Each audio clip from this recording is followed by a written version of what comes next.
Bismillahirrahmanirrahim. Assalamualaikum warahmatullahi wabarakatuh. Alhamdulillahirabbil alamin wassalatu wassalamu ala rasulil amin wa ala alihi wa ashabihi man tamassaka bidini ila yaumiddin. Para ikhwan akhwat rahmati Allah Subhanahu wa taala, alhamdulillah kembali di malam hari ini kita dapat melanjutkan kajian rutin bulanan kita, yaitu membahas kitab Fadlul Islam, keutamaan dan kemuliaan Islam, ya. Kita telah menjelaskan berbagai sisi dari keutamaan Islam tersebut. Nah, kemudian pembahasan berikutnya adalah tentang perkara-perkara yang akan mencederai, perkara-perkara yang akan menghilangkan keindahan Islam, merusak kesempurnaan Islam. Maka pembahasannya setelah jelaskan keutamaan Islam, keistimewaan Islam, berikutnya dijelaskan perkara-perkara yang akan merusak, ya, mencederai, mengotori keindahan Islam itu. Nah, ini dijelaskan. Karena ibaratnya kalau kita memiliki sebuah benda yang berharga, tidak dijaga keselamatannya dari perkara-perkara yang akan menimbulkan kerusakannya, sama aja tidak ada artinya kita. Ya, kalau kita contohkan dalam kehidupan sehari-hari, banyak orang mungkin membeli barang-barang yang mahal, tapi ketika tidak dirawat dia akan hancur dan cepat hancur, dan bahkan tidak merasakan keutamaan dari barang-barang yang mewah atau barang berharga yang dimiliki itu. Maka salah satu tugas para ulama, para dai itu adalah menjaga Islam itu tetap seperti apa yang dibawa oleh Rasulullah SAW dan diamalkan kepada sahabatnya. Di antara perkara-perkara yang cepat mengaburkan cahaya Islam, merusak keindahan Islam, itu adalah yang disebut dengan bid'ah. Bid'ah, ya, kita akan bahas definisi bid'ah, kemudian dalil keharam bid'ah, dan sisi bahayanya bid'ah itu, ya, serta macam dan bentuk-bentuk bid'ah. Ini karena saya umumnya mahasiswa, jadi saya membuat semacam pokok-pokok bahasan biar mudah gitu, ya. Siapa yang bisa mengulang? Kan kalau di kampus begitu, ya, langsung ditanya sama dosen, siapa yang bisa mengulang? Baik, pertama apa? Definisi bid'ah. Kemudian dalil-dalil menjelaskan tentang larangan bid'ah. Kemudian sisi-sisi atau bahaya bid'ah itu. Kemudian kenapa bid'ah dikatakan lebih besar daripada kesyirikan sesuai dengan judul kitab ini, lebih dahsyat daripada kesyirikan. Bid'ah lebih dahsyat daripada dosa-dosa besar, bukan kesyirikan, dari dosa besar. Yang terakhir, macam dan bentuk-bentuk bid'ah. Kita mulai dari definisi bid'ah. Banyak para ulama menukil definisi bid'ah itu yang disebutkan oleh Imam Syatibi dalam kitab beliau Al-I'tisam. Syatibi dalam kitab Al-I'tisam menyebutkan tariqatun mukhtara'atun fid din, yuqsadu bisulukiha al-mubalaghatu fi ta'abbud. Ini kan mahasiswa umum, Ustaz, kok pakai bahasa Arab definisinya. Artinya adalah suatu metode beribadah dalam Islam yang dibuat mukhtara'ah, ya, menciptakan suatu ritual lah dalam Islam. Tujuan melakukannya adalah meningkatkan nilai ketakwaan kepada Allah. Suatu ritual yang dibuat dalam Islam, tujuan melakukannya adalah untuk meningkatkan ketakwaan kepada Allah Subhanahu wa taala. Dari definisi ini kita jelaskan apa maksud definisi ini, yaitu suatu ritual yang dibuat, berarti tidak ada pernah dianjurkan dalam Al-Quran, diperintahkan dalam sunnah, dan tidak pernah juga dilakukan oleh para sahabat, diamalkan kepada sahabat, sehingga disebut adalah suatu ritual yang dibuat. Berarti nggak ada sebelumnya, ya. Kalau ada sebelumnya itu bukan buat namanya, bukan baru nama, bukan bid'ah namanya. Karena bid'ah itu dalam logah artinya adalah al-hadats, baru.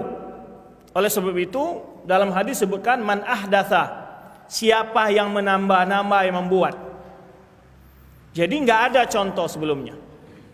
Tidak terdapat dalam Al-Quran, tidak ada dalam sunnah, tidak dapat dilakukan oleh para sahabat. Jadi dibuat, lalu disandarkan sebagai ajaran Islam. Jadi tariqatun mukhtaratun fid din. Ya, satu cara ritual dibuat dalam agama ini. Lalu dikatakan itu bagian dari ajaran Islam. Itu yang kedua. Ketika tujuannya apa? Adalah ingin meningkatkan nilai-nilai ketakwaan kepada Allah Subhanahu wa taala dengan cara melakukan ritual tadi. Jadi tujuannya baik atau negatif? Semua bid'ah, semua tujuannya baik. Semua pelaku bid'ah, tujuan semua pelaku bid'ah itu adalah baik. Tidak ada yang buruk.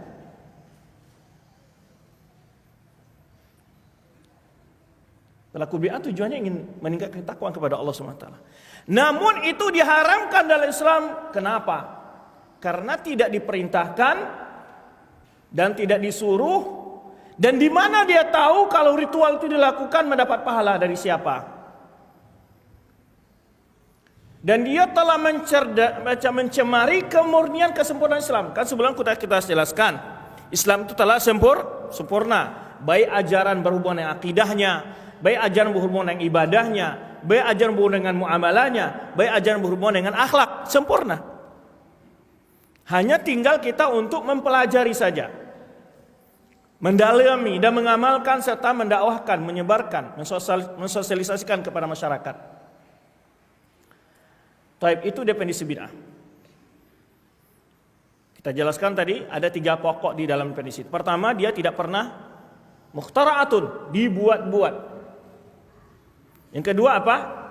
Lalu dikatakan bagian dari ajaran Islam.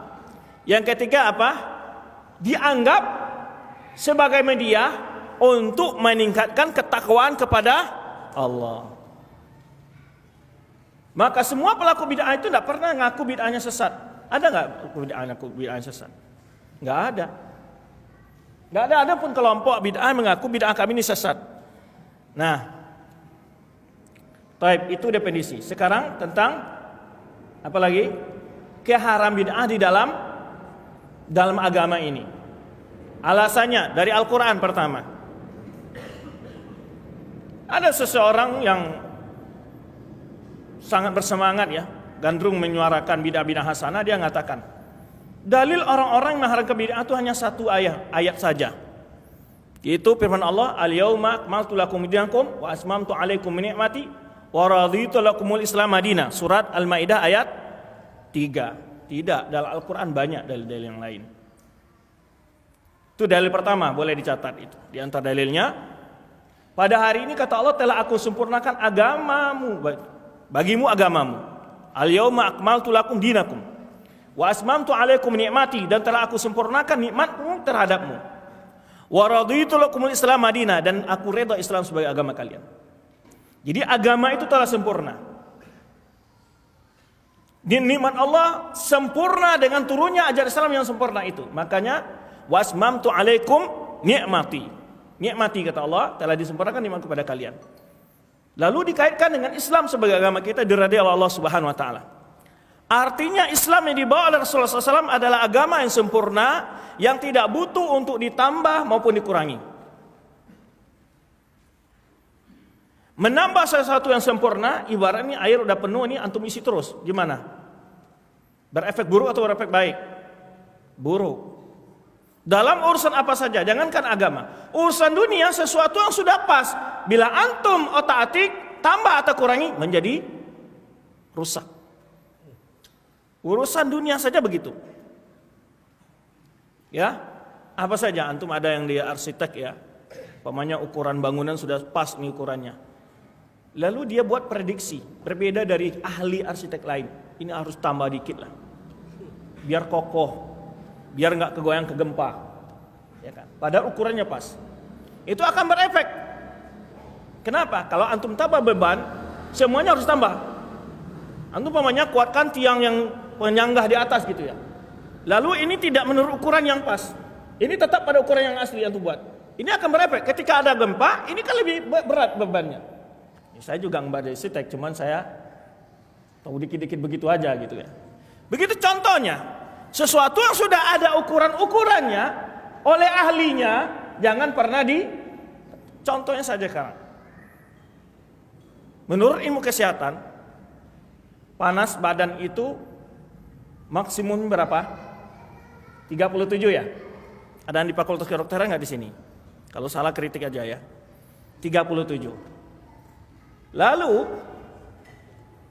dokter Indonesia diminta untuk jadi dokter musim haji ke Saudi, musim panas. Terus diperiksa badan jamaah haji Indonesia 39. Nggak apa-apa, di sini musim panas, makanya 39.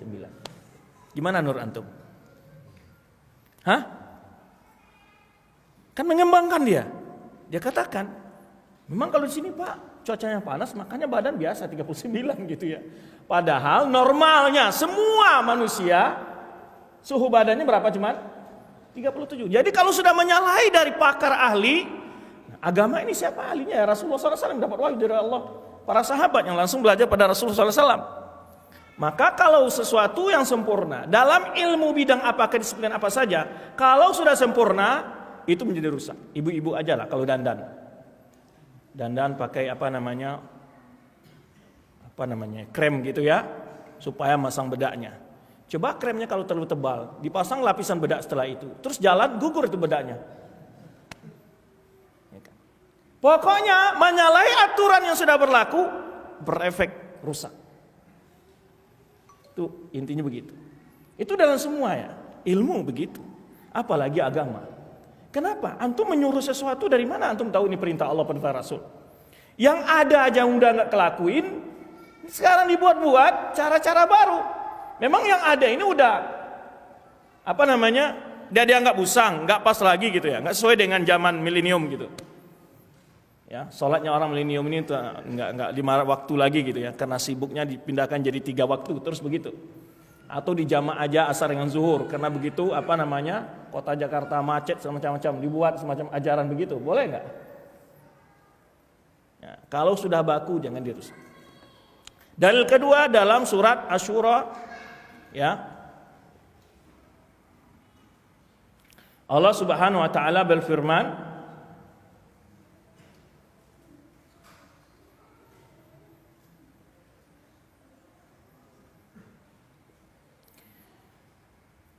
ayat 21. Am lahum syuraka'u syara'u lahum minad din ma lam ya'zan bihillah.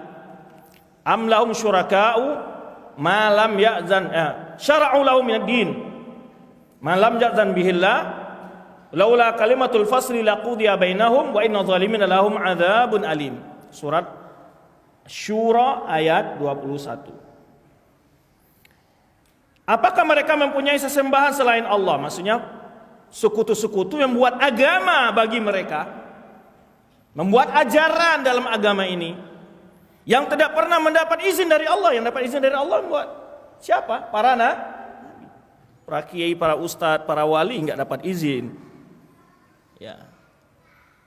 Apakah ada mereka mulai tanding-tandingan yang membuat agama, mensyariatkan agama untuk mereka yang tidak mendapat izin dari Allah? Kalau bukan karena ya, kata Allah Subhanahu wa taala, ada ketentuan meminta hukuman terhadap mereka, sesungguhnya Allah akan berikan kepastian hukum di antara mereka. Sesungguhnya bagi orang-orang yang zalim itu ada azab yang pedih. Itu surat Syura ayat 21. Tentang dalil apa? Dalil haramnya membuat agama. Maka seakan-akan orang buat sebuah ajaran, dia menjadi sekutu bagi Allah dalam membuat sebuah syariat. Baik. Dalil berikutnya surat Al-Kahfi ayat 103 sampai 104 ya.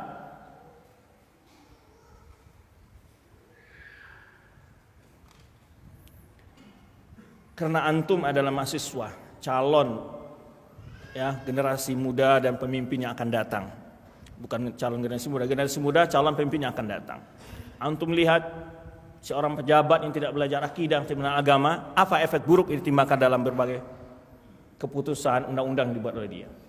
Maka jangan antum mengatakan, oh saya ini kuliah di umum, nggak penting belajar agama. Tidak, justru antum lebih penting belajar agama.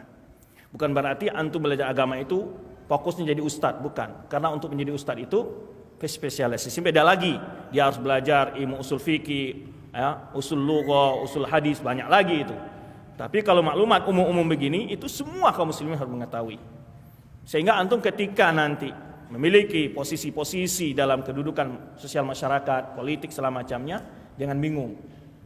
Ya, sehingga jangan membawa efek buruk di dalam membuat keputusan acara-acara, budaya-budaya untuk masyarakat antum sendiri. Maka penting, agama itu semua lapisan membutuhkannya. Tidak hanya orang yang mau masuk surga saja, maksudnya orang yang rajin ke masjid saja. Ya, tapi semua kaum muslimin, ya, bukan hanya muazin dan imam atau ustadz, tapi semua kaum muslimin dia butuh. Jika dia sebagai rakyat, dia tahu menilai sikap-sikap pemerintah, keputusan-keputusan para penguasa yang tidak sesuai dengan agamanya, dia bisa menyikapi. Nah, itu penting, ya. Karena ada sekarang ini seakan-akan belajar agama itu kewajiban bagi orang-orang yang calon menjadi ustadz, bukan. Ya. Baik, surat Al-Kahfi ayat 103 sampai 104, kata Allah Subhanahu wa taala, "Qul hal nunabbiukum bi akhsarina amala." Katakan Muhammad, maukah kalian aku beritahu, ya, maukah kalian kami beritahu, kata Allah, orang-orang yang paling merugi amalnya. Kenapa digunakan kata-kata merugi di sini? Karena nggak ada satupun di manusia ini yang mau. Ada yang merugi nggak? Hah? Nggak akan ada seorang pun yang mau merugi, ya kan? Maka digunakanlah, gambarkan oleh semua. Tahukah kamu siapakah orang yang paling merugi dalam urusannya hidupnya itu? Alladzina dhalla sa'yum fil hayati dunya. Siapa mereka itu? Orang-orang yang telah salah jalan hidupnya di dunia. Dhalla sa'yuhum, yaitu orang-orang yang, ya, sia-sia jalan hidupnya di dunia. Siapa mereka? Wahum yahsabuna annahum yuhsinuna sun'ah. Mereka menganggap perbuatan itu adalah sebaik-baik perbuatan. Ya. Ayat ini selalu dikutip oleh para ulama tentang ahlul bid'ah yang menganggap amalan-amalan dia itu sebagai apa? Amalan baik. Sedangkan adalah jalannya itu adalah jalan yang salah. Tapi dia menganggap baik. Maka oleh sebab itu, kebenaran dan kebaikan bukan berdasarkan persepsi masing-masing. Karena persepsi orang kafir berbeda dengan orang mukmin. Persepsi seorang menilai ini bid'ah atau tidak berbeda. Tapi kita kembalikan persepsi kita itu sebenar atau salahnya kepada ajaran Rasulullah SAW. Kalau menurut persepsi orang, ya biasa aja, orang yang memang menyimpang dia katakan LGBT nggak masalah. Persepsi dia. Maka kita tidak menilai sesuatu berdasarkan persepsi masing-masing. Karena inilah salahnya orang liberal itu menganggap kebenaran itu berdasarkan persepsi masing-masing. Tidak. Kalau kebenaran dalam ilmu-ilmu dunia bisa saja mungkin dilakukan tajribah atau praktek-praktek pengujian-pengujian labor bisa. Tapi kalau persepsi dalam masalah kebenaran akidah, amal ibadah itu tidak ada kecuali hanya melalui Al-Quran dan Sunnah. Sering mereka buat contoh kepada antum di kampus-kampus umum bahwa kebenaran itu tidak mutlak bagi kita, kan itu selalu. Dia selalu mengatakan begitu. Jangan merasa benar mutlak, itu selalu itu. Padahal setiap ahli mengaku temuannya adalah benar. Ada nggak ahli mengatakan setelah dia capek-capek ngadam penelitian tuh, ini temuan saya salah? Ada nggak? Hah? Orang liberal itu sama sekali nggak logis. Mereka penipu ulung dalam cara berlogika. Dia katakan jangan merasa benar, padahal dia sendiri merasa benar. Dengan konsepnya dia itu. Dia buat contoh pemanya ketika antum melihat gajah, ya, atau orang buta, kan? Satu megang telinganya, satu megang kakinya, satu megang ekornya, satu megang perutnya. Gitu. Ditanya orang yang megang telinganya, apa bentuk gajah? Lebar, luas, kayak niru. Satu ditanya orang megang kakinya, apa? Kayak tongkat gajah itu. Ya. Ini ditanya kepada orang yang cacat, yang buta, yang melihat satu sisi. Kalau kita melihat kebenaran tidak ada satu sisi. Lihat gajah itu secara sekeliling sekitarnya dulu, baru kenapa nilai satu perutnya saja, kan ya. Dan itu penilaian yang dibilang tadi kan orang buta. Kok diambil penilaian orang yang tidak sempurna dalam penilaiannya. Jadi ibaratnya itu semua orang ini katanya cacat, buta. Gimana ini orang liberal ini ngaku? Antum banyak diracuni pola-pola pikir begitu. Sehingga ketika kita mengingkari yang namanya bid'ah, dianggap oleh dia merasa sok benar, merasa sudah megang kunci surga. Jangan saling menyalahkan, betul enggak? Padahal mereka juga saling menyalahkan. Jangan. Antum kalau buat ngasih obat tidak benar menurut aturan ilmu kesehatan, antum disalahin sama dokter nggak? Disalahin, walaupun antum dokter juga, saya dokter kok. Ya kamu dokter, tapi nyalai dari kepada apa? Konsep-konsep kedokteran yang sudah ma'ruf. Nggak bisa antum ngaku saya juga dokter berhak, nggak bisa. Karena setiap keahlian itu punya apa? Aturan-aturan. Ya. Jadi cara mereka sekarang itu biar tidak mengkritik kesalahan mereka. Apa kata mereka? Jangan selalu merasa benar, jangan suka menyalahkan, jangan merasa megang kunci surga. Kalau begitu antum tidak akan pernah mau mengkritik orang, dan mereka pun tidak berhak mengkritik orang lain. Orang liberal itu. Ya, kalau antum tidak merasa benar, kenapa mengkritik orang lain? Nah, ini pola pikir yang sekarang ini, makanya kadang-kadang generasi muda kita diracuni dengan pola pikir begini, bingung hidupnya. Ketika mengadakan sebuah penelitian di labor sudah pasti hasilnya, antum masih curiga nggak? Ini benar nggak begini nih? Jangan ada penemuan lain. Ini kan belum masih dicurigai, kan gitu ya. Maka antum tidak akan menemukan sebuah kesimpulan dari sebuah penelitian antum. Karena asal dari akidah yang ditanamkan adalah selalu apa? Ragu, syak terhadap kebenaran itu. Walaupun sudah lihat dengan mata kepala menurutnya ini tongkat, ini kemungkinan bukan tongkat ini. Mungkin pandangan saya yang kabur. Begitu dia. Antum begitu gak diajar? Jadi mempersepsi sesuatu itu dinilai negatif kan gitu. Jangan antum dulu lihat begitu. Jangan.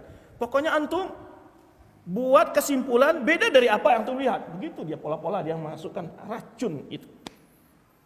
Ya. Jadi antum harus hati-hati. Jadi kalau kita menyalah-nyalahkan dianggap oleh dia mengkritik bid'ah, dianggap begitu. Ya, ini merasa benar, merasa megang kunci surga. Kita tidak merasa benar. Kita menyerangkan, jelaskan dalam dalil saja, sesuai dengan apa yang diterangkan para ulama. Taib, itu ayat yang ketiga ya. Taib, cukup 3 ayat saja, walaupun ada ayat yang lain yang disebutkan para ulama tentang haramnya bid'ah. Dari hadis Nabi SAW. Pada hadis, pertama hadis yang diwakilkan oleh Imam Bukhari dan Muslim dari Ummul Mukminin Aisyah anha yang bunyinya, man ahdatsa fi amrina hadza ma laisa minhu fa waradun. Orang yang menambah ajaran kami ini, yang tidak pernah diperintahkan Rasulullah SAW, amalannya ditolak. Amalannya ditolak. Membuat sebuah ritual yang tidak pernah diajarkan Rasulullah SAW, ditolak. Itu bagi pencetus, man ahdatsa, yang membuat. Bagi yang meniru, man amila amalan laisa alaihi amrun fa waradun. Ini riwayat Muslim, lafadznya Muslim. Dalam Sahih Muslim, orang yang mengamalkan sebuah amalan yang tidak pernah kami contohkan, kami ajarkan ke Rasulullah SAW, amalannya ditolak. Ya, itu ditolak. Baik, itu 2 dalil. Kemudian setiap khutbah Rasulullah SAW selalu membuka kullu muhdatsatin bid'ah, kullu bid'atin dhalalah. Sesuatu yang dibuat baru dalam agama ini adalah bid'ah, setiap bid'ah adalah sesat. Itu dalam riwayat Muslim, dalam hadis khutbatul hajah yang sering dibaca oleh para ustaz-ustaz di awal kajian. Kemudian hadis Ibad bin Sariyah, itu enggak beda lagi hadisnya. Mengatakan wa iyyakum wa muhdatsatil umur. Setelah Rasulullah SAW menyebutkan, tadi Irbad bin Sariyah ini menceritakan awal hadisnya, kami salat subuh bersama Rasulullah SAW, kemudian beliau setelah salat subuh salam menghadap ke kami dan berikan wejangan nasihat, kemudian begitu dalamnya nasihat membuat air mata sahabat ya menetes dan hati-hati mereka begitu bergetar ya. Kemudian sahabat mengatakan, ya Rasulullah, seakan-akan ini nasihat perpisahan, tolong berilah kami nasihat jika engkau memang akan berpisah dengan kami, begitu maksudnya.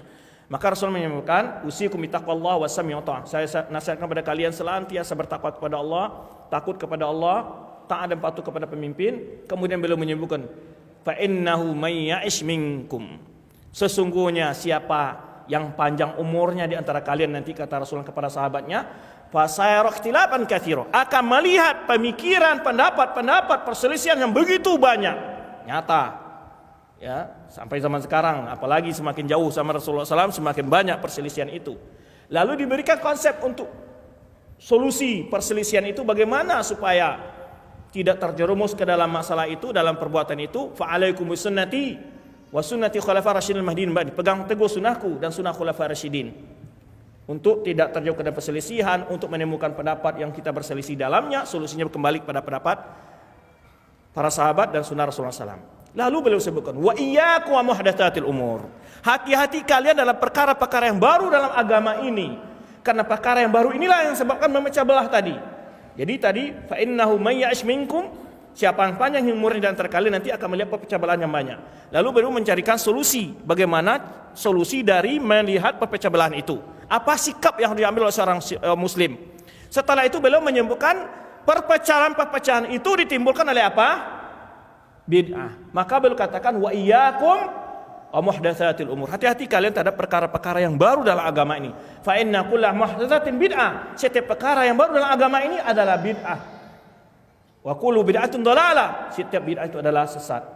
Dalam riwayat lain, wa kullu dhalalatin finnar. Setiap yang sesat itu tempatnya di neraka. Ada orang mencoba mempelintir, ya. Itu pesawat enggak ada di zaman Nabi. Kan juga begitu ya. Kereta api gitu. Macam-macam dibuat contoh oleh dia. Karena dia tidak mengerti apa definisi bid'ah. Definisi bid'ah tadi dia apa? Definisi apa tadi? Kembalinya. Membuat suatu ritual atau ajaran dalam agama. Kalau urusan dunia tidak masalah. Tidak bermasalah. Karena Rasulullah menyebutkan antum a'lamu bi umuri dunyakum. Kalian lebih tahu dalam masalah urusan dunia. Mau pakai pesawat, mau apa, kapal, terserah. Ya, itu urusan dunia tidak bermasalah. Selama juga urusan dunia itu tidak juga terjadi pelanggaran terhadap hukum syar'i. Gitu.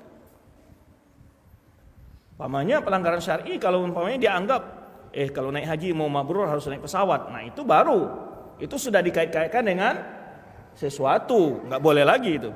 Dianggap orang yang haji nggak naik pesawat nggak mabrur umpamanya. Itu ya bid'ah naik pesawat jadinya, bukan naik pesawatnya bid'ah. Keyakinan yang mengatakan naik pesawat itu haji yang mabrur. Taib. Jadi bid'ah itu adanya dalam apa? Agama. Tidak pernah di masa Rasulullah SAW ketika ada sahabat ya berdagang pakai bakul, timbangan semacam-macam, ada perkembangan. Di masa Rasulullah para sahabat juga di masa Umar bin Khattab itu sudah maju sekali, mulai dari sistem politiknya, dari sistem administrasi negaranya, maju, nggak pernah disalah-salahkan. Padahal Umar adalah sahabat yang paling keras juga terhadap bid'ah. Taib. Itu dalil dari hadis-hadis Nabi SAW. Nanti akan ada tambah-tambah yang disebutkan dalam mu'allif. Kemudian perkataan sahabat. Ini perkataan yang sangat penting diungkapkan oleh Ibnu Umar radhiyallahu anhu. Dia mengatakan, kullu bid'atin dhalalah wa in ra'ahan nas hasanah. Semua bid'ah itu sesat walaupun ada manusia menganggap baik. Semua bid'ah itu sesat walaupun ada manusia menganggap baik. Tadi sudah kita katakan, enggak ada itu pelaku bid'ah itu yang mengaku bid'ahnya sesat. Mana ada? Enggak bakal ada sampai hari kiamat pelaku bid'ah mengaku bid'ahnya sesat. Semua mengaku bid'ahnya baik. Makanya Ibnu Umar mengatakan semua bid'ah sesat ya, dan sekalipun manusia menganggapnya baik. Baik. Itu dari dalil. Yang berikutnya apa tadi kita jelaskan? Setelah itu apa tadi? Sisi dahsyatnya bid'ah itu lebih dahsyatnya bid'ah dari dosa besar. Kenapa dikatakan bid'ah lebih dahsyat daripada dosa besar? Baik. Itu secara jenis namanya, secara umum. Bid'ah dosanya lebih besar daripada dosa-dosa besar, itu secara umum. Tapi kalau rincian apa namanya itu? Kalau dalam bahasa Arab jinsid wa ain. Ain itu maksudnya rinciannya. Kalau secara umum, kalau rincian bid'ah itu kan juga ada bid'ah yang mukafirah. Ini pembagian bid'ah yang akan kita sebutkan nanti. Kalau bid'ah orang-orang umpamanya yang tidak membawa kepada kesyirikan dan kekufuran, itu berbeda lagi tingkatnya. Ya, umpamanya bid'ah-bid'ah yang sifatnya yang tidak membawa kepada kefatalan dalam akidah umpamanya. Ya, amalia-amalia yang tidak pernah dicontohkan. Umpamanya lah kita tunjukkan. Apakah orang zikir berjamaah, zikir jama'i itu bid'ah ya? Tapi tidak akan dikatakan dosanya lebih besar daripada dosa orang berzina, paham antum? Jadi afrad namanya ini, rinciannya bid'ah. Karena bid'ah itu pun bertaraf-taraf, ya dosanya nggak sama. Tapi secara umum bid'ah dikatakan dosanya lebih dahsyat daripada dosa besar. Nah, kenapa? Nah, ini akan kita jelaskan. Tapi kalau rincian setiap bid'ah satu persatu itu berbeda-beda nanti. Ada sebagian dosa besar memang lebih besar dosanya daripada bid'ah. Jangan nanti setiap pemainnya, karena ada yang memahami demikian ya. Lebih baik bertetangga dengan babi dan kera katanya dari bertetangga dengan sururiin katanya, kan gitu ada lah. Ada nggak ajaran tuh antum dengar? Itu ada ajarannya, sebarkan kemana-mana oleh mereka. Padahal mereka tidak tahu apa bid'ah yang dimaksud oleh ulama mengatakan demikian. Bukan pelaku bid'ah yang amaliyah yang tidak mengeluarkan dari Islam, yang amaliyah yang maksudnya. Ya, itu harus dirinci. Makanya kalau kita ngambil secara umum yang tidak belajar kepada ulama, dia menafsirkan perkataan. Itu yang maksud ulama adalah bid'ah yang jahmiyah. Bid'ah yang bid'ahnya fatal. Ya dikatakan daripada bertetangga dengan ahlul bid'ah lebih baik bertetangga dengan babi dan itu beda lagi. Masa dengan orang-orang yang melakukan maulidan yang sifatnya tidak diadakan anak akidah yang i'tiqad yang fatal gitu ya, atau zikir jama'i, nggak mungkin dinilai seperti itu. Ini perlu saya sampaikan. Nanti jangan salah persepsi antum, karena di sini disebutkan bid'ah lebih dahsyat daripada dosa besar. Apa maksudnya? Nah, ini yang kita jelaskan. Ya. Nah, kalau nggak dijelaskan, inilah akibatnya itu. Timbul dari konsep-konsep yang tadi itu, kesimpulan-kesimpulan. Sedikit ada orang lihat umpamanya zikir berjamaah atau apa-apa, atau dianggap oleh dia umpamanya pun subuh itu bid'ah umpamanya kan, walaupun kan itu ikhtilaf ulama dan fikih, ada yang menganggap bid'ah. Taib. Dinilai oleh dia itu perbuatan dosanya besar daripada dosa berzina. Enggak mungkin. Paham antum? Karena kan dikatakan tadi dosa bid'ah lebih besar daripada dosa. Itu secara umumnya jinsul bid'ah, jinsul kabair. Tapi kalau bukan ainnya, bukan satu persatu dirinci, itu berbeda-beda. Ada dosa besar yang lebih besar daripada dosa bid'ah. Paham ya? Ini perlu saya ulang-ulang, kenapa? Karena takut nanti salah paham antum sedikit-sedikit nanti ya. Wah, bahaya antum. Ya. Dan ini efek tidak jelasnya masalah ini oleh ustaz-ustaz yang menjelaskan tentang tahzir minal bid'ah, rancu dakwah ini. Makanya antum lihat tuh mereka itu. Ya, ada yang enggak negur antum karena antum tidak bermajlis dengan ustadznya. Kan ada enggak? Ya, tidak senyum sama antum, enggak salam. Nah, memang bid'ah antum itu seberapa berat sih? Ya gitu kan? Nah, itulah.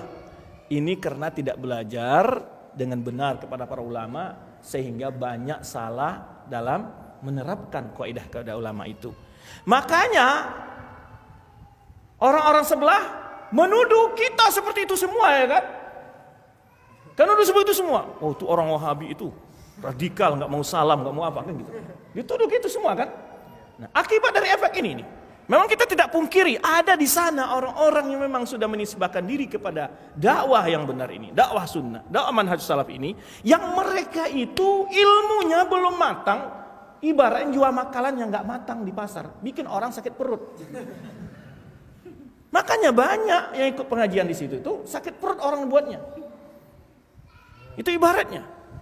Maka itu ya kawan, belajar itu ya, antum saja kalau mencari perbaiki laptop cari yang sudah pengalaman ya enggak, yang juga memang ahli kan gitu.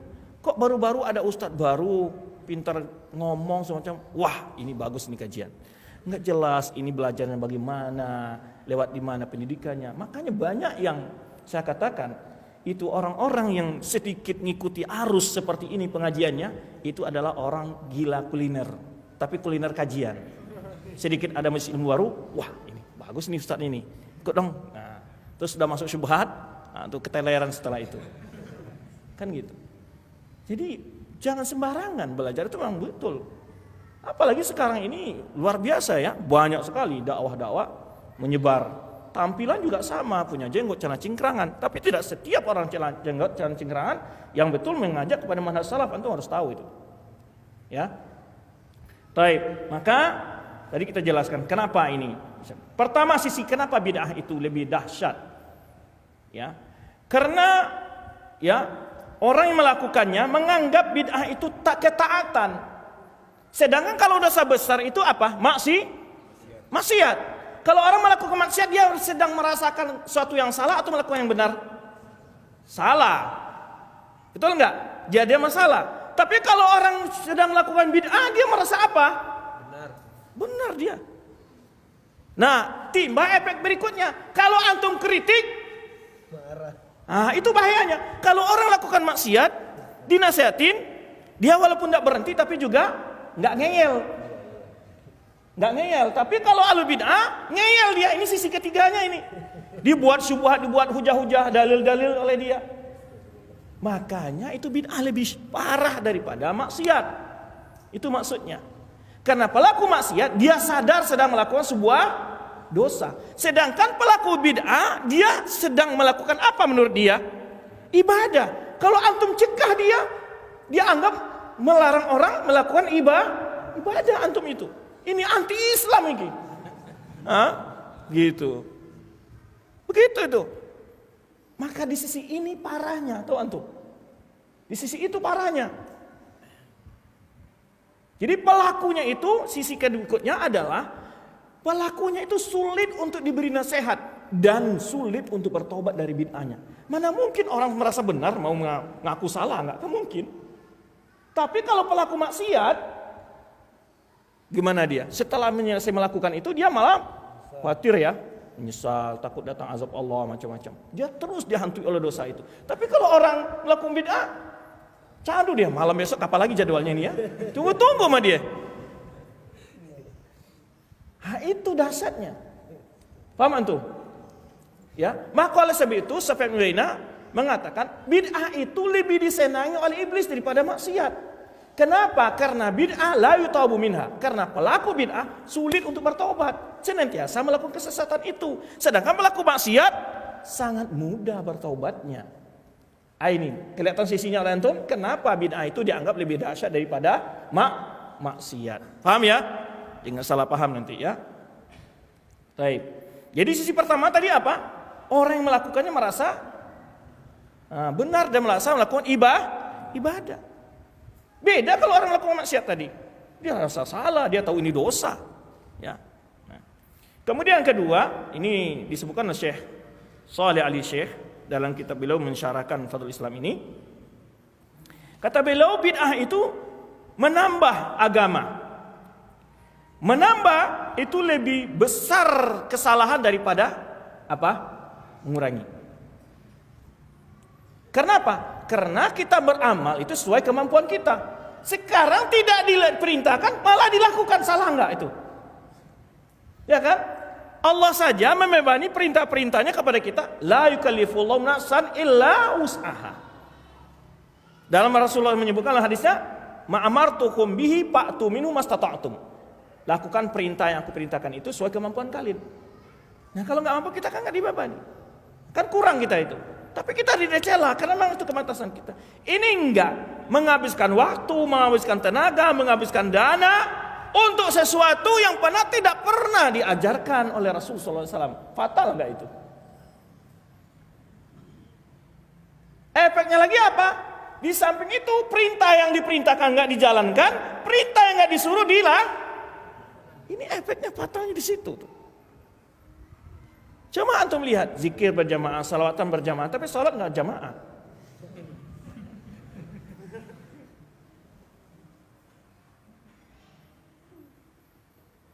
Benar nggak? Ini kenyataan di tengah hidup masyarakat kita. Kalau dibilang salat berjamaah, ayo, dibilang itu sunnah muakkadah kan katanya. Maka coba antum lihat, kenapa bid'ah lebih disenangi? Coba antum lihat. Kalau ada acara-acara bid'ah, ramai nggak acaranya? Ramai. Coba kalau ada seruan untuk salat berjamaah, pengajian, sepi itu. Nah, itu bukti bahwa iblis ya lebih memprovokasi orang melakukan bid'ah daripada melakukan maksiat. Bukan berarti tidak dilakukan oleh dia, tapi iblis lebih menyenangi manusia itu melakukan bid'ah daripada maksiat. Karena manusia bisa sadar pada waktu tertentu dia melakukan hal itu dan selalu merasa bersalah dia setelah melakukan maksiat itu. Tapi pelaku bid'ah enggak, malah semakin berjadi-jadi dia. Mungkin besok ditambah lagi model baru gitu loh. Besok ditambah lagi model baru dan itu bid'ah berkembang seperti itu. Antum lihat saja. Saya tidak buat contoh-contoh satu ini nanti jadi resah juga. Ya. Tapi antum lihatlah bid'ah-bid'ah yang ada itu ya, kalau dulu umpamanya ya di masjid itu mungkin ceramah ya, peringat Maulid Nabi ya, segera ceramah membaca sejarah ya. Setelah itu apa? Harus ada hiburan, masa ceramah aja sih Kak? Kering acaranya. Nah, mulai ada rebana, ya kan? Waduh, masjid sudah nggak muat ini. Berarti kita maulidan tahun depan harus di lapangan, tapi harus ada organ tunggalnya lah. Nah, ya kan? Itu, ya kan?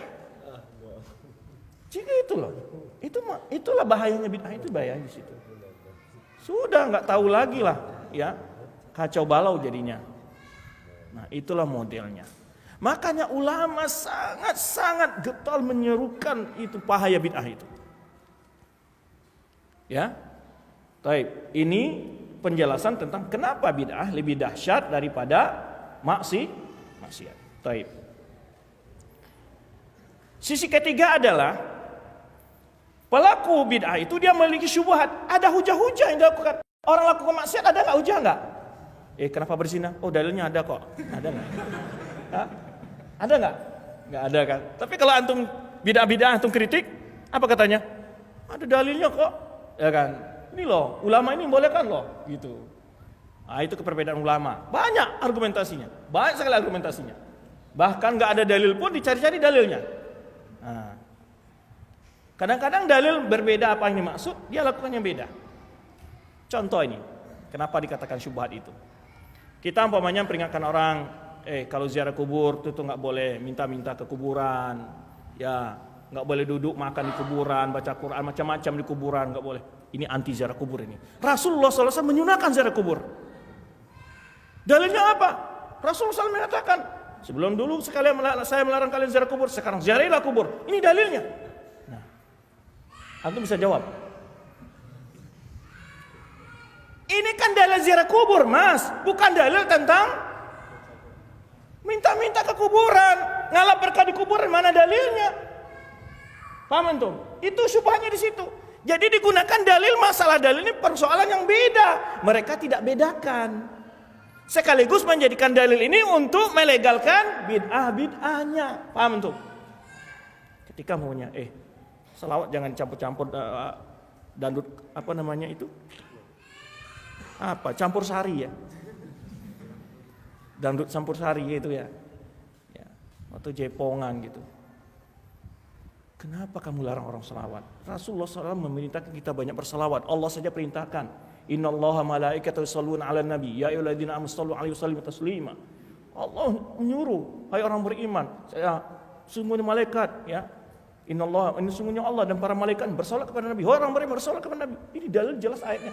Kamu ini anti selawat ini. Gitu. Padahal di sini disuruh selawat, bukan goyang kalau saat selawat kan. Nah, ini antum harus paham. Jadi dalil itu beda, mereka legalkan untuk perbuatan ini. Contoh masalah umpamanya, masalah kenduri-kenduri kematian lah. Memang beda pendapat ulama tentang hal menghadiahkan pahala. Menghadiahkan pahala kita sama orang itu sampai apa tidak. Itu beda pendapat ulama. Ada yang di antaranya Imam Ahmad, mazhab Hambali lah umumnya, mengatakan pahalanya sampai. Mazhab Syafi'i itu nggak nyampai, kecuali yang ada dalilnya. Nah, itu memang pendapat ulama, menghadiahkan pahala yang sampai. Tapi tidak mengatakan kalau ingin menghadiahkan pahala, ngumpul 10 hari, 40 hari, 100 hari, ini dari mana? Karena ngumpul di rumah mayat itu semua ulama, baik mengatakan sampai atau tidak sampai, mengharamkan makan di rumah si mayat. Paham antum? Jadi tidak dibedakan masalah ini oleh dia ini. Dicampur adukan masalahnya, padahal ini masalahnya dua hal yang berbeda. Menghadiahkan pahala dengan ngumpul-ngumpul di rumah orang yang meninggal, mengadakan kenduri kematian, itu masalahnya beda lagi. Ini semua ulama melarang. Kalau menghadiahkan pahala memang ada perbedaan ulama. Nah ini, kalau nggak belajar antum, ketika diterangkan oleh mereka-mereka yang membela bid'ah, diterangkan hadis ayat Al-Quran, antum ngomong, ini benar Wahabi, nggak benar memahami agama ini. Coba ini, Ustaz jelas dalilnya itu, gitu kan. Nah, antum lihat begitu. Jadi memang dalilnya benar kadang-kadang, tapi pemahamannya kemana? Dalil menunjukkan suatu hal perkara yang tertentu, dia bawa ke perkara yang tidak sama sekali ada hubungannya. Nah ini saya berikan contoh kepada antum, bagaimana orang bid'ah itu punya syubhat. Punya syubhat. Mana hadis memulaikan maulid? Banyak. Ayat Al-Quran ada. Fa'amma bi ni'mati rabbika fahaddits. Adapun dengan nikmat Tuhanmu, maka ceritakanlah. Ini kita ini cara bercerita nikmat Allah, diutusnya Rasulullah kepada kita katanya. Apa salahnya? Mengulik bagian bentuk kecintaan kita kepada Rasulullah SAW. Rasulullah SAW mengatakan, ditanya tentang puasa hari Senin adalah di hari Senin aku dilahirkan. Nah, iya, dalilnya benar itu. Tetapi kan bukan memperingati apa tanggal. Kalau Rasulullah menyuruh kita puasa, bukan mengadakan acara-acara kenduri macam-macam. Apalagi sampai dangdutan. Kan gitu. Nah, ini masalahnya ikhwan. Itulah bentuk-bentuk pencopotan dalil tadi. Maka oleh sebab itu, untuk mencerna dalil-dalil yang mereka lakukan itu, langsung connect dengan paham sahabat. Gimana sahabat memahami ayat ini, bagaimana sahabat memahami hadis-hadis ini. Maka langsung kita katakan, begitukah pemahaman sahabat tentang ayat ini, begitukah pemahaman sahabat tentang hadis ini. Maka oleh sebab itu, antum selalu mendengar dari orang-orang yang mengajak pada dakwah salaf, selalu mengatakan memahami Al-Quran dan Sunnah sesuai pemahaman para sahabat, para salaf. Itu yang dimaksud, yaitu memahami dalam ilmu yang antum miliki ini, memahami setiap disiplin ilmu sesuai keahlian bidang itu. Memahami rumus kesehatan, memang menurut rumus orang kesehatan, jangan menurut rumus dukun, ya kan? Beda lagi ntar. Nah, demikian setiap disiplin ilmu itu kan punya pakar yang ahli di situ. Nah, maka kita tidak boleh menafsirkan semua kita. Kemudian, ya, beliau sebutkan lagi orang bid'ah itu membela bid'ahnya, ya, dan membantu yujadil. Yujadil maksudnya ya ngeyel lah, tadi yang sudah sebutkan.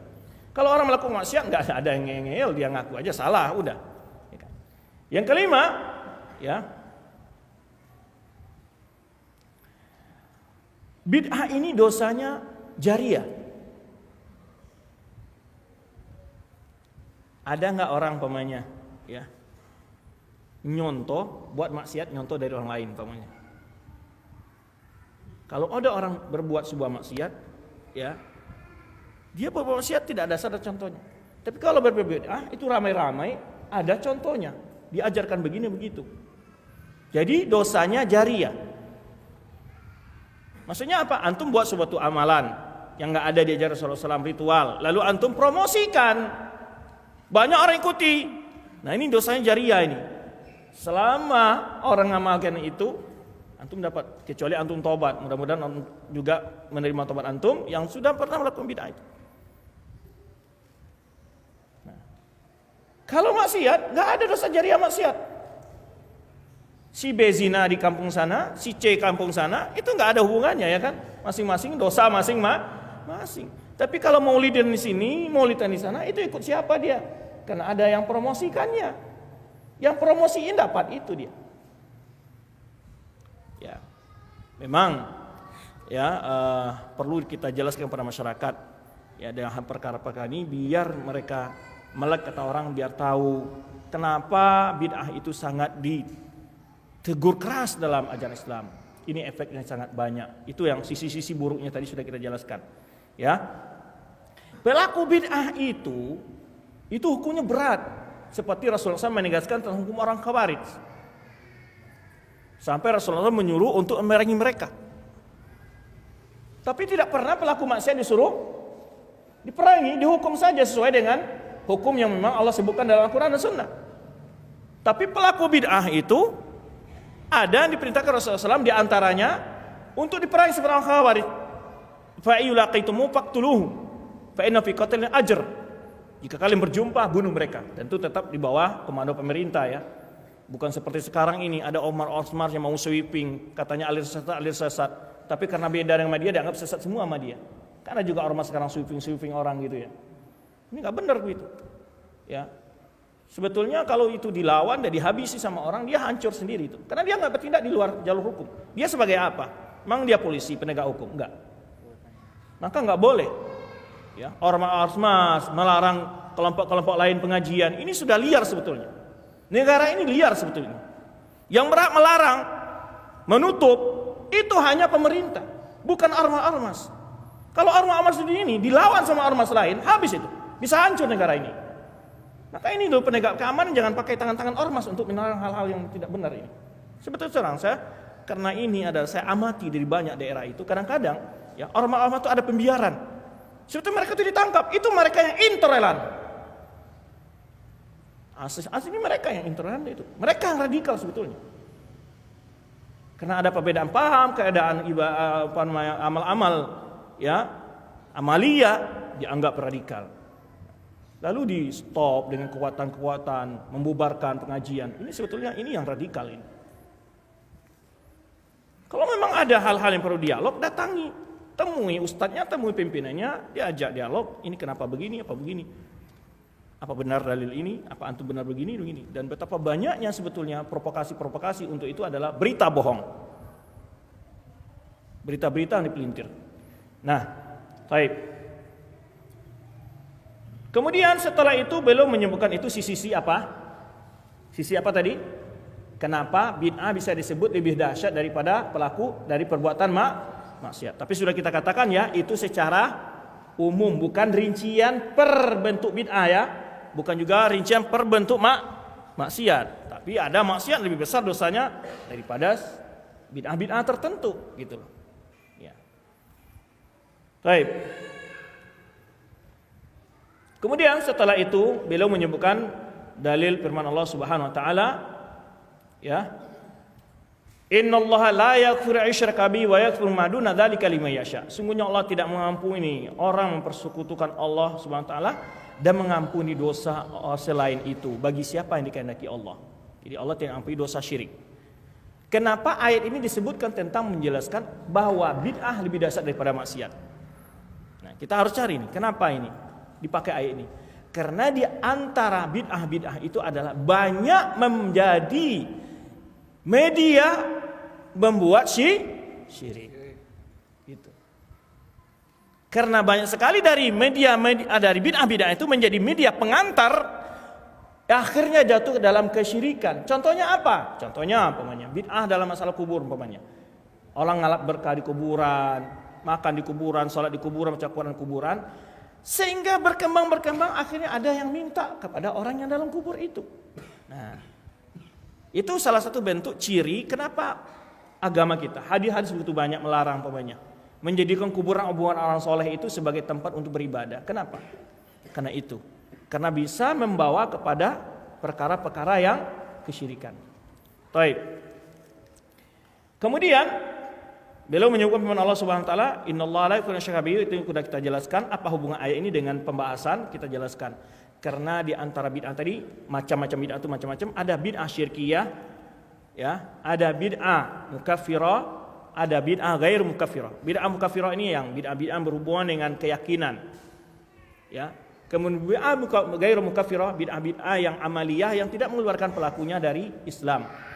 Bid'ah amaliyah pun terbagi-bagi di sini.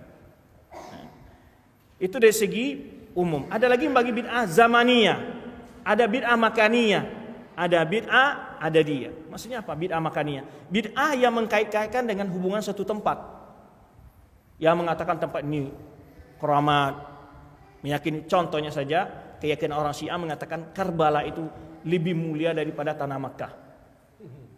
Contoh itu, ya.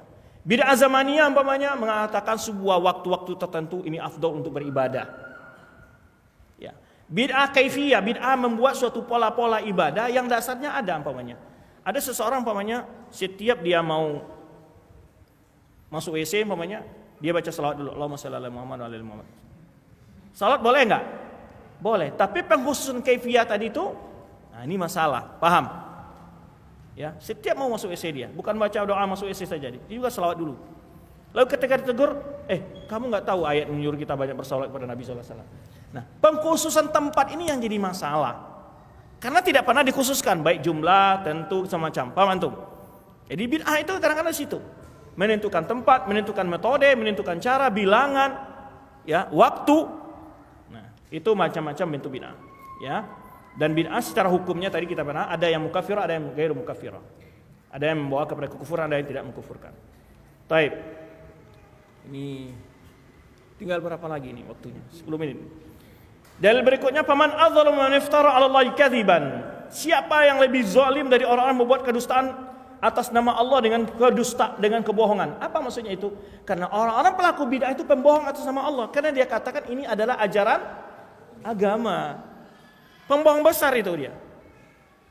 Maka termasuk ini salah satu ayat lain tambahan dari ayat yang saya sebutkan pada antum tadi itu. Masuknya dalil tentang bid'ah termasuk ini, karena pelaku bid'ah, pembuat bid'ah itu telah berdusta atas nama Allah dan atas nama Rasulullah SAW itu. Dia katakan ini ajaran agama ini syariatkan. Maka dikutip firman Allah ini oleh muallif di sini. Lidillan nasa bighairi ilm. Tujuannya apa? Untuk menyesatkan manusia dengan tanpa ilmu. Kemudian tadi kita sebutkan dosa bid'ah itu dosa jariyah. Liyahmilu auzarahum kamilatan yaumal qiyamah.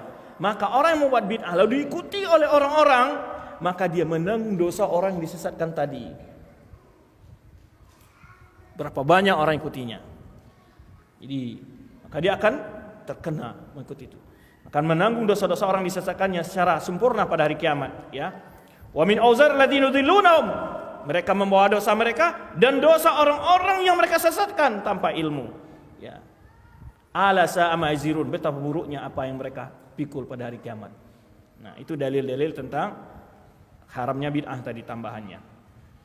Kemudian beliau menyebutkan dalam hadis sahih bahwa Nabi SAW berbicara tentang orang khawarij. Aina ma ilaqaitumuhum faqtuluhum. Ini tadi yang kita sebutkan sisi buruknya bid'ah itu, lebih dasar bid'ah itu adalah di mana di antara pelaku bid'ah ada yang suruh diperangi oleh Rasulullah SAW. Maka Rasulullah menyebutkan di mana pun kalian melihat orang khawarij itu, ini kita katakan tadi ini harus dibawa pelaku penegak hukumnya, maka bunuhlah mereka. Lain laqaituhum laqtulannahum qatla adin. Seandainya saya berjumpa dengan mereka kata Rasulullah, saya akan habisi mereka sebelum menghancurkan kaum Ad. Kemudian, ya, wa fi anhu sallallahu alaihi wasallam naha an qatli umara al-jawr ma sallu atau sallau. Nah, ini coba lihat. Dibandingkan oleh beliau antara Rasulullah SAW menyuruh orang melakukan tindakan tegas kepada pelaku-pelaku bid'ah, tetapi beda dengan pemimpin yang melakukan maksiat. Rasulullah SAW melarang untuk memerangi mereka. Bukan berarti itu rekomendasi ya bolehnya pelaku-pelaku pemimpin berbuat maksiat. Jangan sampai salah paham juga nanti. Dari Jabir nih hadis yang menunjukkan juga dalil bahwa pelaku maksiat ini termasuk ke dalam hadis pelaku bid'ah, pencetus bid'ah termasuk ke dalam hadis ini. Tadi yang disebutkan ayat menjelaskan bahwa dosa bid'ah itu akan pelaku pencetus bid'ah akan menanggung dosa-dosa orang-orang yang disesatkannya, ya, orang promosikannya lalu diikuti dia, maka dia akan menanggung dosa-dosa mereka yang disesatkannya itu. Dari hadis Jabir bin Abdullah bahwa Rasulullah anna rajulan ya tasaddaqa bi sadaqatin summa tataba'an nas. Bahwa seseorang bersedekah dengan sedekah lalu manusia mengikutinya. Jadi dalam kisahnya ini ada suatu kabilah datang ke Madinah dalam keadaan melembarkan keadaan mereka sedang keadaan miskin, fakir, yaitu susah, ya. Maka Rasulullah memberikan motivasi untuk berinfak kepada orang-orang ini. Lalu ada seseorang membawa infaknya dengan susah payah. Lalu setelah dia itu diikuti oleh orang berinfak banyak. Maka lalu Rasulullah mengatakan, "Man sanna fil islami sunnatan hasanatan falahu ajruha wa ajru man amila biha min ba'dihi min ghairi yanqusa min ujurihim syai'un." Orang yang melakukan sebuah sunnah yang baik lalu dia diikuti oleh orang, maka dia mendapat pahala orang yang melakukannya tanpa mengurangi pahala orang tersebut. Ini sunnah itu maksudnya apa? Sunnah hasanah, bukan bid'ah hasanah. Tapi anehnya mereka putar balik hadis ini, bid'ah hasanah. Ini sunnah hasanah, bukan bid'ah hasanah hadis ini. Bid'ah hasanahnya adalah hadis berikutnya, lanjutan dari hadis, man sana fil islami sunnatan sayyi'atan. Orang yang melakukan sebuah sunnah yang buruk dalam Islam yang tidak pernah contoh lalu dibuatkan, di antaranya ini pelaku bid'ah, maka dia akan menanggung dosanya dan dosa orang menyontohnya, mengikutinya sampai hari kiamat tanpa dikurangi dosa mereka sedikit pun. Hadis ini diriwayatkan oleh Imam Muslim. Ini bahayanya. Tapi kadang-kadang mereka membalik hadis ini. Itu kan sunnah hasanah, ya, bid'ah hasanah katanya. Yang hadis mengatakan sunnah hasanah, bukan bid'ah hasanah. Maksudnya sunnah itu apa? Thariqatun, yang jalan yang sudah ada dilakukan oleh Rasulullah SAW. Memang berinfak ini sababul wurud, hadis berinfak ini baru pertama dia melakukan, kan tidak. Cuman dia saat pada waktu itu dia yang langsung merespon perintah Rasulullah SAW, lalu dia mendapat pahala orang yang menyontohnya, mentoladaninya. Jangan dibalik pemahaman hadisnya. Man ibtara bid'atan hasanah, bukan. Di sini man sana sunatan hasanah. Yang sunnah hasanah itu adalah yang memang dimotivasi dalam Islam, yang ada dalilnya, bukan dibuat-buat yang baru. Nah, ini penjelasan hadisnya. Kemudian juga dalam hadis Abu Hurairah, man da'ala huda summa qala man da'ila huda. Ada hadis yang lain, siapa mengajak kepada petunjuk maka dia mendapat pahala, dan pahala orang yang mengikuti petunjuk yang dia promosikan, yang diajarkan, disosialisasikan, didakwahkannya. Tapi bila ada orang mengajak pada kesesatan, yaitu bid'ah di antaranya, ya, atau pemikiran-pemikiran yang sesat, menyimpang, maka dia mendapat dosa dan dosa orang yang mengikutinya sampai hari kiamat. Semakna dengan hadis yang sebelumnya. Taib, itu yang dapat kita jelaskan dalam kesempatan ini. Waktu membatasi kita.